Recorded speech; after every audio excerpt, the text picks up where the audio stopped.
Hello and welcome backstage to the J.B. Ross Show, where entertainment legends and celebrities meet. Tonight's guests are Irv Kupcinet and Sig Sakowitz. Now, here's Jay. Hello, and welcome to our show. I'm very privileged today to have two very illustrious guests. I don't know, I could probably spend the whole show just introducing them and telling their qualifications. That's okay with us, Jake. Oh, is that right? Keep going. Irv Kupcinet, Sig Sakowitz. We're going to talk about what's going on, what you're doing, some of the things that you have done. And I'm going to start, because I know you're rushing to a dinner party, and I know it's your wife's birthday tonight. I want to start out with your book. We saw you briefly on The Tonight Show, and we didn't really get a chance to go into it. I've had a chance to read it. It's a great book.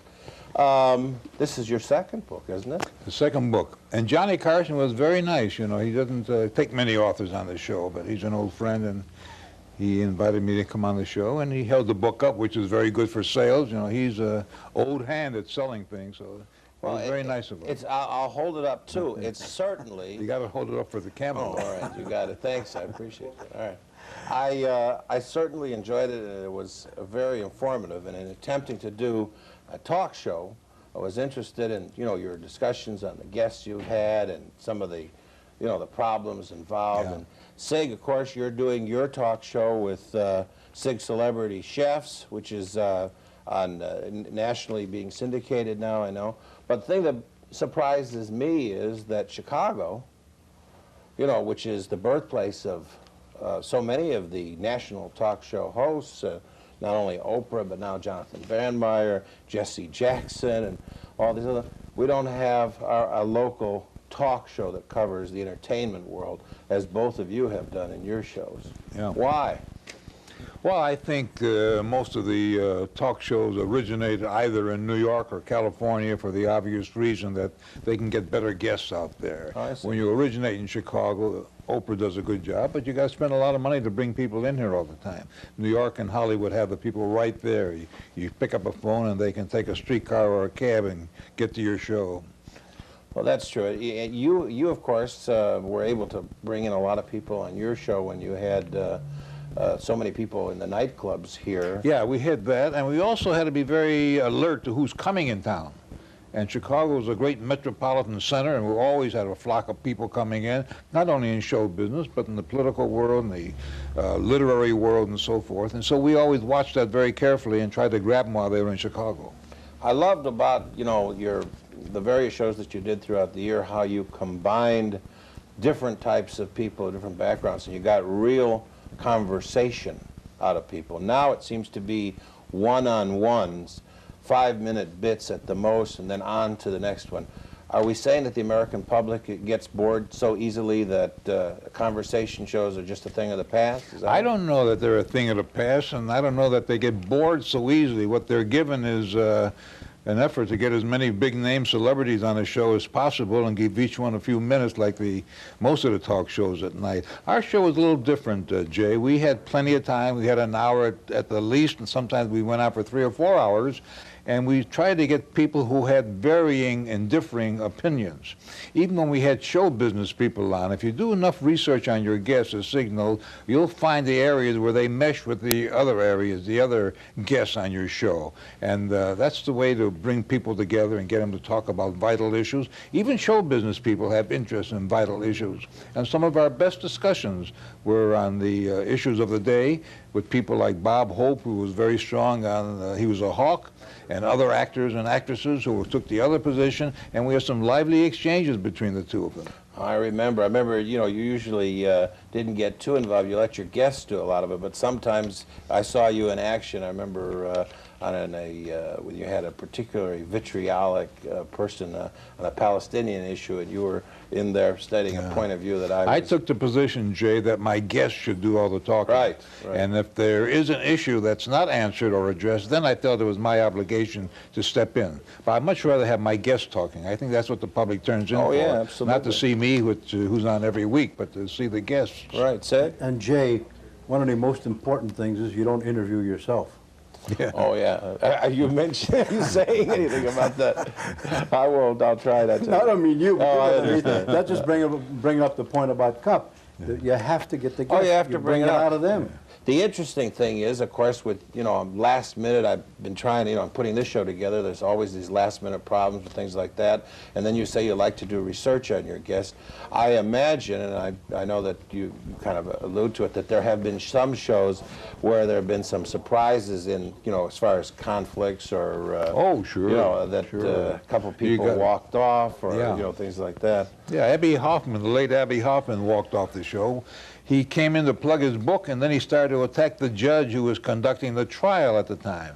And I said, Abby, you can't do that because you're influencing people out there who could be jurors, who could have some interest in the case, and it's not the policy of the show or the press or anybody else to criticize a trial while it's going on or to criticize the judge. He said, well, I can't criticize the judge, I'm leaving. So he took one last puff of his famous cigarette and he departed. He passed the cigarette around, pardon me. Oh, he did? He passed it around to all the guests except me, and he departed. Is that, you want to relate who the guests were that he passed it to, would you? I forget who they were. But they were all good, substantial people who like to inhale a little bit once in a while. That's great. I love it. All right. Well, Cup, as far as a talk show, I know that you have now decided to devote your time to your column and your charity activities. And Channel 2 on Channel news. 2, which you do, and of course your wife and your family and everything. It's really, though, amazing for both of you how you guys really keep up a schedule that is just phenomenal. I mean, what is the motivation? Isn't it, you don't like to relax that much? I mean, it seems to me you're working constantly. The motivation, Jay, if I had to strike a serious note, is the paycheck at the end of the week. Okay. I love it. I feel great when I can watch Cup fall asleep before I do it at some event. But you guys are there all the time. I think it's just fabulous. I spend more time with Sig and his wife in nightclubs and opening shows than I do otherwise. That's right. He's Every always night. there, and I'm usually there. It's true. It's amazing. Well, You have to do it. Otherwise, you don't know what's going on. You can't take it second-handed. Certainly, you take a lot of information, Irv knows second-handed, but nothing like being there. and you travel too? I mean, I know you're in California. Of course, your son is out there. My but son is a TV director out there. We have 2 grandchildren, so Essie and I will have to get out there as often as possible. Usually the holiday season, Thanksgiving and Christmas, and then they cover the Oscar Awards. I've been covering the Oscar Awards since 1945. I think I hold the record. Outside of one guy from the AP, Bob Thomas, I've covered more Oscar Awards than anybody else. And of course, I always see Sig. He's out there all the time. Well, Cup, I was there until I decided 25 years was enough. And that was But you're traveling a lot too, though. Oh, sure. Yeah. Like Do you say- still maintain a Las Vegas connection? I know you were there for... Oh, by all means. I have He not has to go lost that visit ball. his money.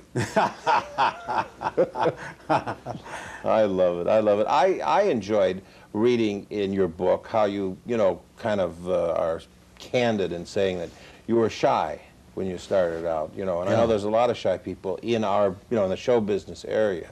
Is this something, do you agree with me on that? Do you think that a lot of people are really kind of shy and kind of force themselves into the limelight as a kind of a way of... A lot of people in show business are very, very shy and very unlike their characters.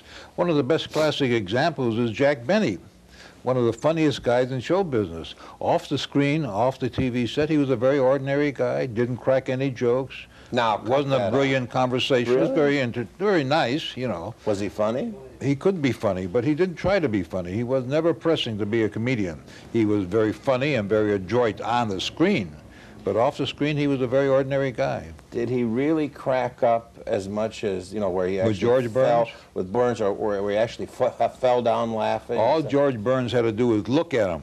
And he'd have Benny hilarious with laughter. I don't know what it was, but he had something on him. It's a funny thing. As soon as you open up the refrigerator door, they want to start taking a bow.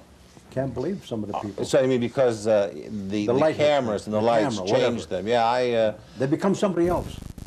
it's interesting. It's interesting. I don't know what the psychological thing on that is, but I think that it's very true, and it's it's revealing that you know, to just read about Well, it. there is a lot of psychology in the thing that an actor takes over a role, a very domineering person, let's say, a very buccaneerish fella, and then off the screen he's himself and he's a different guy completely, but he's a great actor and he knows how to play a role. And the role may call for him to be a very dominant person, very hilarious person, but that's not he in person.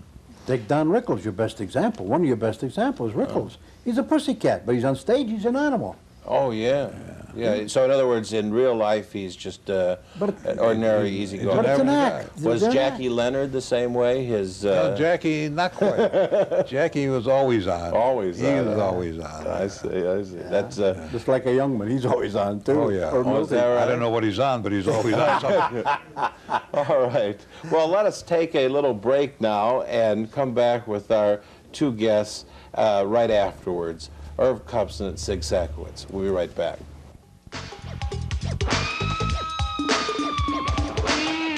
Willie boy, I'm glad we're doing this thing together.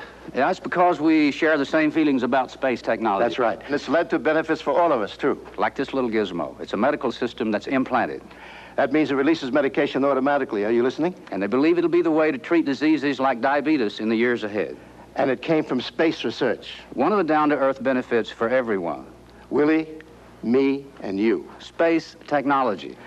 This is what's in it for you. East Africa's not where most American couples might settle.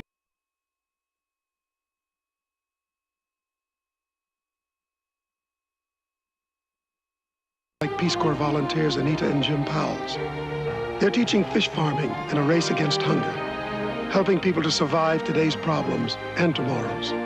There'll be fish in the ponds and protein in the diets. No matter what your skill, you don't know how much you have to offer until you offer it. Take home a world of experience and leave behind something that will last for generations. Peace Corps, the toughest job you'll ever love. Okay, we're back with Sig Sakowitz and Irv Kupcinet. We're talking about a variety of things of the show business nature. And I wanted to talk to you about, because you fellas both have seen a lot of changes in television and the media, etc. What about the current atmosphere with the FCC and this censorship, this tightening or lightening? What is it as far as the words that they're using? I don't know if you've heard some of these rap songs that they're talking about. Yeah, sure. But, I mean, some of the words are words that they just never allowed to be used before. Now I understand they're really clamping down on the FCC. What's your opinion? Are we too I think liberal? the FCC has been very late in coming to the attack on these use of the four-letter words and so forth. I think it's really disgusting for a media that goes into the home as widely as do radio and television to use that kind of language. I mean, it's a sign of an inferior mind to have to bank on those words to get your message over. An intelligent person doesn't speak that way, and we shouldn't spread that words. I don't care what they do in private. That's their own business. But when you're talking to the public, when you're addressing a tremendous number of people at home where young people would be there, then these words should have been abolished a long time ago. And I think I believe completely in freedom of expression. But even freedom of expression has limitations. And the collective groups are really starting to crack down on them. The FCC will be stomping down, and even like in Chicago. Does your opinion go to cable too, in the more adult-oriented movies that they show there? If they're on late at night, Jay, like many cable movies which are very daring are, that's their business. I'm not particularly fond of them, but that's their business. That's part of the freedom of expression. But when you have guys on radio in the daytime, and we have a couple in Chicago who are violent in their use of the language, I think the FCC should have stepped in long ago and either warned them or the managers of the station. I hold the managers of the station equally responsible because they're the bosses. They're supposed to exercise some judgment. And some of them are so concerned about their high-priced talent, they're afraid to say anything. Cub says violent, but also vile. Very vile. And some of them, in fact, when Lech Wałęsa was here, I understand that one of the stations really were having a ball with Wałęsa and Poland and the whole shtick, and I just think that they stepped out of line. Really? Oh yeah, and That's just bad taste. Yeah, what else? What else? But lucky Lech doesn't understand the English. Yeah, right. He had a deal, so like Cup says, if I got a deal for you. Well, I want to go into some of the things in the past and just ask, because I'm really curious. Who are the people that influenced you when you were coming up the way? I mean, both of you have interviewed the passing parade of some of the most famous people in history. I mean, there's just, you know, between the two of you, I can have just thousands of people that have had an influence in art, theater, everything else. Who are some of the people who influenced you when you were starting out? I don't know. I've been around so long, Jay, I can't remember who influenced me in my earlier days. I will tell you, one fellow who I was very close to and had a great influence on me was Harry Truman. He was a very close friend, spent a lot of time at the White House with him. And I liked the way he operated, and I liked his honesty and his frankness. There was no bull about Harry Truman. You knew where he stood at all times. And I think guys like Jack Benny and John Wayne. John Wayne was a great influence on me, but I didn't agree with him politically. Right. But I liked his lifestyle and the way he acted and the way what he stood for. If a man believes something sincerely and speaks up for it, fine, whether you agree with him or not. At least he takes a stand and expresses himself. You and like that's that what Duke integrity, Wayne did. The integrity. In other words, Yeah, he absolutely. said what he believed, yeah. What about you, Sig? Stefan Cardinal Wyszynski, Primate of Poland, real down-to-earth man. I remember interviewing him in Rome, and got to do an interview. He says, "Oh, un moment," you know.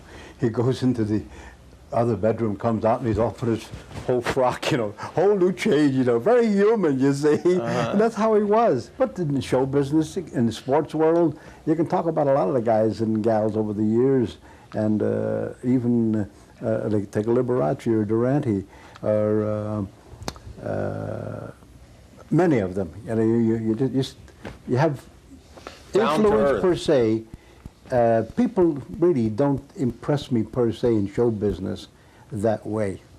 Basically, they are human beings. They got to put on a pair of shoes and so on down the line, just like you and I and anybody else.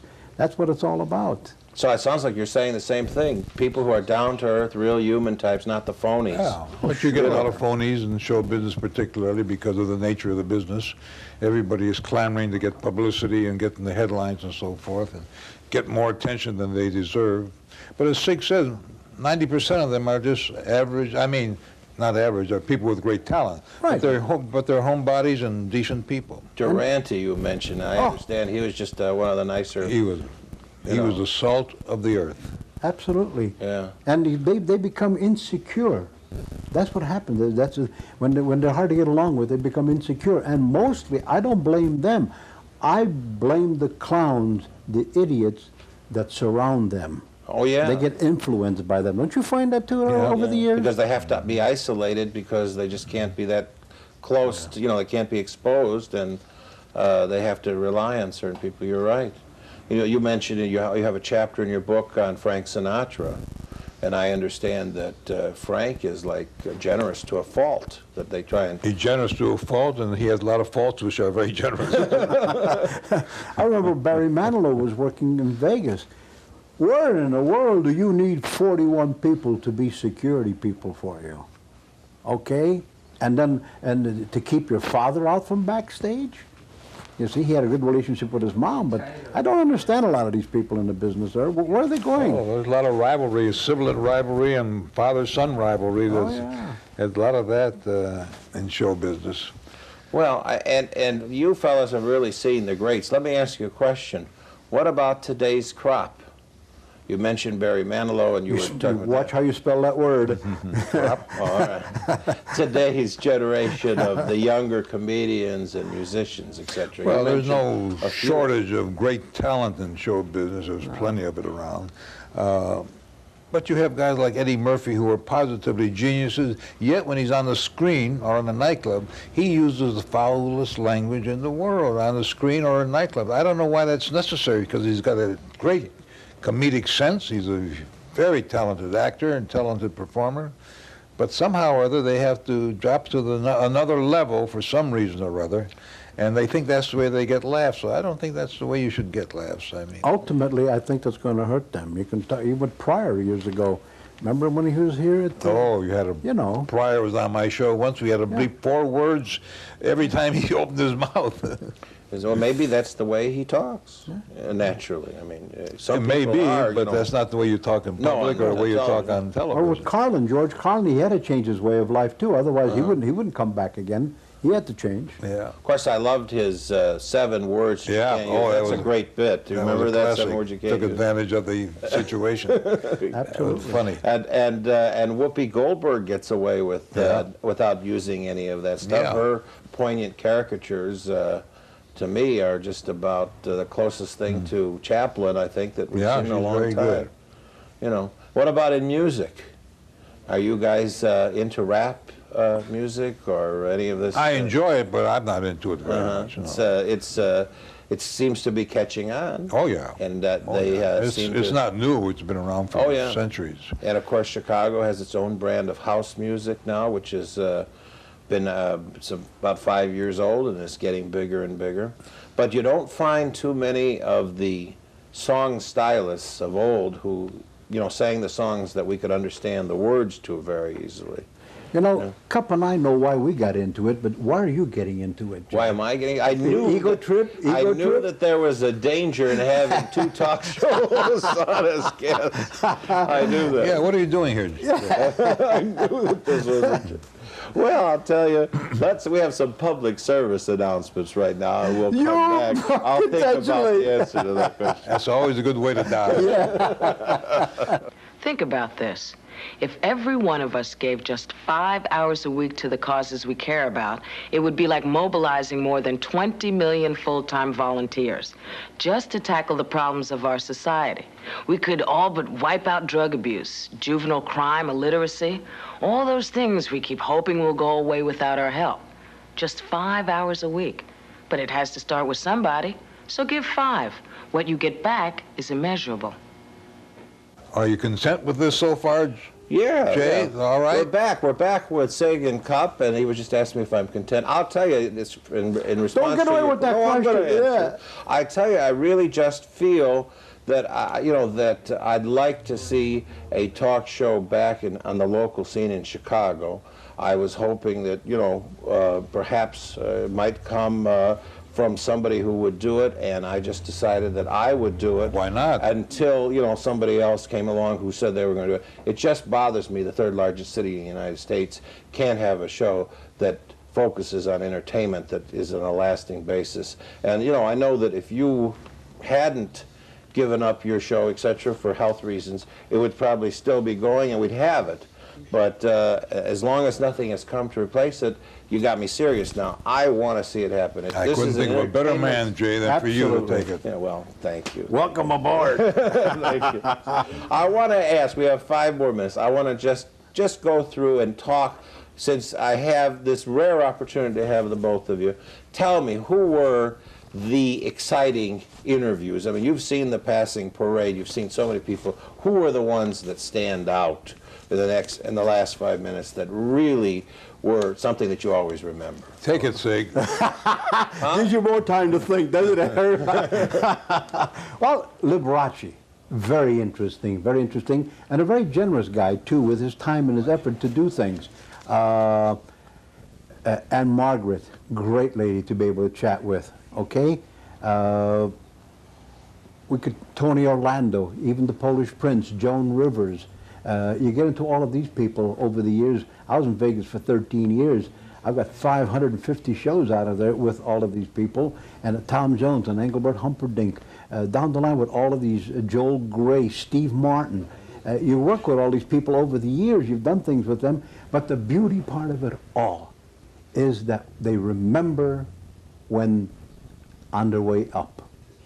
That That Irv and I human were quality there. again. And that's exactly, when I was in Vegas, they always, when they said, I remember, Sig, when you helped me in you Cup, you know what I mean? They always said that in Vegas. Irv. It was one of the things. I like to help when they're on the way down, too, Sig. Come on, you've had some time to think.